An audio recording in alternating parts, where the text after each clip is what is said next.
Урматтуу мекендештер, менин Бүтүн Кыргызстан саясий партиясы менен биригип шайлоого барарым аягына чыкпай калды.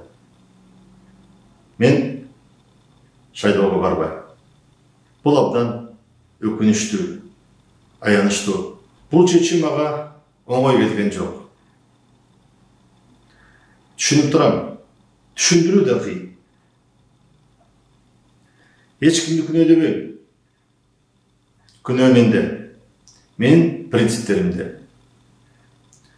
Албетте, менин дарегиме ачуу сөздөр айтылат.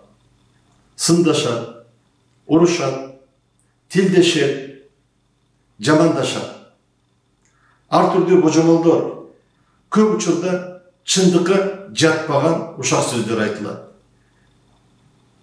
Барын көтөрөм, баарына түшүнөм.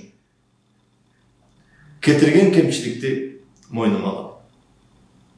Мага ишенген, мени колдоп келген мекендештеримен, партиялаштарыма кечирим сурайм.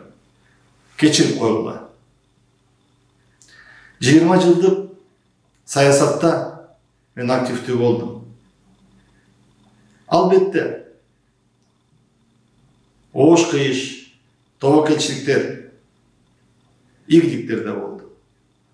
Бул биз басып өткөн жол, бул биздин тарыхыбыз. Анын ичинде саясатчы катары менин да тарыхым. Тарыхты оңдой албайсың, кайра жаза албайсың. Бирок тарыхтан баарыбыз сабак алабыз.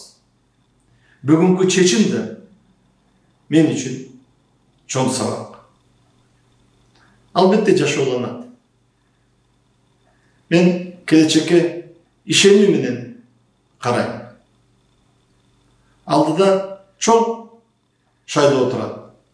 Шайлоонун жыйынтыгы, анын тазалыгы ар бирибизден көз каранды.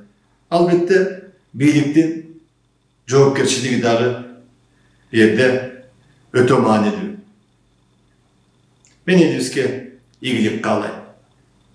Өзүм болсо жакын арада коомдук иштер менен, ишкерлик менен алек болом. Аман бололу.